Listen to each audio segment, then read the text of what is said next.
What is up, my friends? You are very welcome along to Thursday evening's Anfield Agenda News Roundup, where of course we're going to be filling you in on Liverpool's pursuit, mainly today on Antoine Semenyo and Marc Guéhi. It really is heating up for the Reds' possibility of doing a little bit of January transfer business. The journalists are starting to have their say, and I'm going to fill you in on exactly where we're at. As always, I'd love to know your thoughts, so let me know in the comment section. Drop a like on the video if you enjoy it, and we will see you back here hopefully tonight at 8:45 for the late night agenda. Right, let's get going. So Antoine Semenyo, Nat Salt, who works I think for the Daily Mail covering Manchester United, England under-21s and a few other outlets, they reckon that Liverpool are viewed as the front runners in the race to sign Bournemouth winger Antoine Semenyo, but they also write, don't rule Manchester United out of this race just yet. So it does look like we are in the mix for the signature of Antoine Semenyo in January. Now, whether that comes to fruition or not, we'll have to wait and see. But lots of journalists now starting to write things that are, let's say, increasing the probability of Liverpool making one or two additions in January. Carragher has his say as well, and we're going to talk about him in a moment. Quickly, though, over to the Netherlands to have a little chat about James McConnell. His loan spell at Ajax could be cut short. Not only that, but Jaros as well could potentially be returning. It remains to be seen whether he'll finish the season with Ajax, said this report. So we'll keep an eye on that for you, and of course let you know if McConnell and Jaros are indeed recalled. Lewis Steele said there are no new fitness concerns around Alexander Isak, and the striker is expected to join his Liverpool teammates in training today. Some more good news is that it looks like Alisson Becker will be returning to the starting 11 for the game against Nottingham Forest. Our preview for that game, by the way, will be coming out tomorrow morning, but that is also good news. So Isak will be in contention, and it looks like Alisson will be starting. Now, Liverpool chairman Tom Werner on Florian Wirtz, speaking in James Pearce's new book Walk On, said this summer was a different scenario to last summer. We felt there were players available who could strengthen us, and I'm sure those fans who always want us to spend money in the transfer market are happy with some of the decisions we took. I wonder what type of fans he could be talking about there. I mean, who would be complaining about them not spending money? Could never be us, right? Anyway, we are happy, Tom, but thank you very much. Goes on to say it's hard climbing Mount Everest once, it's hard climbing it a second time. In fact, it might even get harder each time because the intensity you have when you achieve something together for the first time is so strong. I hope we're not at the pinnacle. I hope that when we're sat here chatting in 5 years' time, we have more incredible memories to look back on. I dare say we will, Tom. I dare say we will. Another European Cup, I'd say, in the works this season. Right, Lewis Steele said, Liverpool are facing a fight to keep 15-year-old right winger Joshua Abe with Arsenal and Chelsea circling for a potential poaching. Now, of course, we all know that Liverpool went and stole Rio Ngamoa from out of the clutches of Chelsea, so maybe they want a little bit of payback here.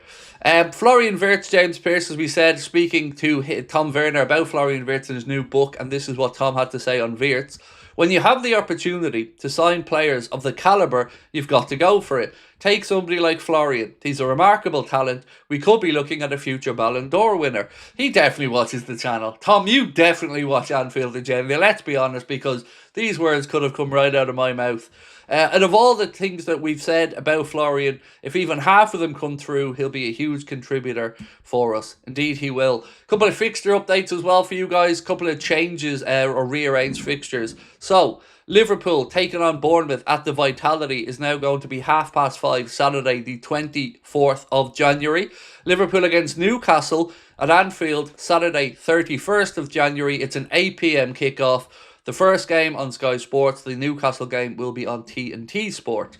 So Jamie Carragher has had his say around the winter transfer window when he said Liverpool need to spend in January. They need to buy a centre-back. They should have bought a centre-back in the summer. They didn't, and the one centre-back they did buy, Leone, a young Italian player, looked fantastic in the game he played in the Carabao Cup. Unfortunately, he got an ACL injury, so we won't see him until next season.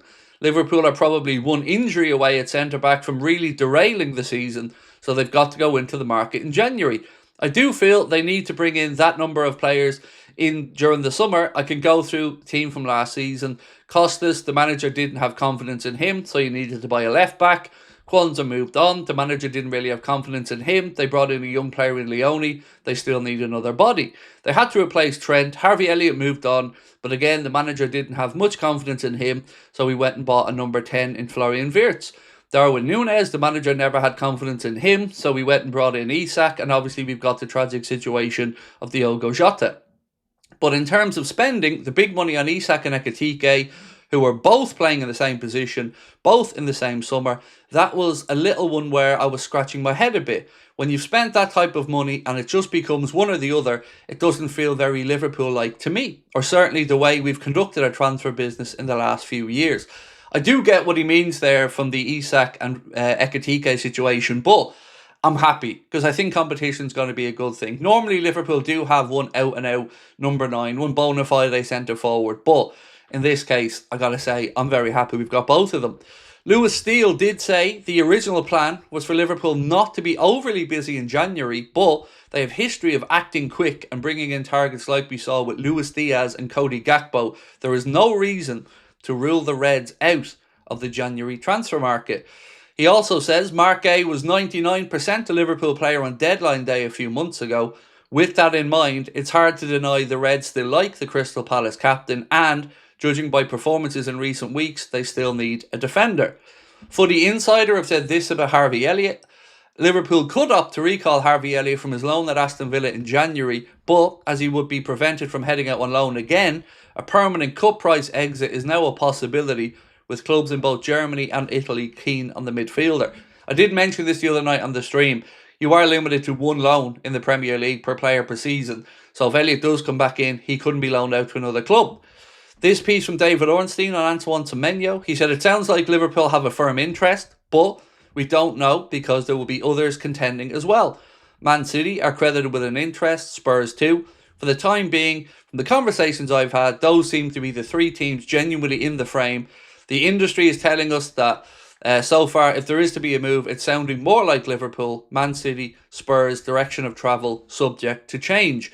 That was on the Athletic podcast. Gennaro Gattuso has said this about Federico Chiesa and why he's not going to the Italian national team. He said, "You know this very well. You always ask the same questions. I call Chiesa. I call him before every international break. The problem isn't Gattuso or his coaching staff. It's his problem, not ours. You know that very well. You always ask me the same questions and I keep giving you the same answer." So he really just doesn't like the idea of going to play with Gattuso or the Italian national team. At least that's what I'm taking from what Gennaro Gattuso had to say, even if he was speaking about himself in the third person. Craig doesn't like that.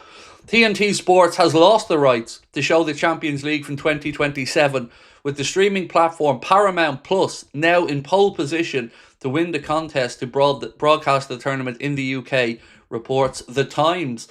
So that is pretty much where we're at for now, ladies and gents. Tonight, of course, we'll be giving you more information on the interest in Semenyo. We'll be talking about Mark Guéhi, and it's our last live stream until the watch-along on Saturday. So I hope you can come and join us tonight at 8:45. Until then, have a wonderful evening. Appreciate you watching. We'll catch up soon. Bye-bye.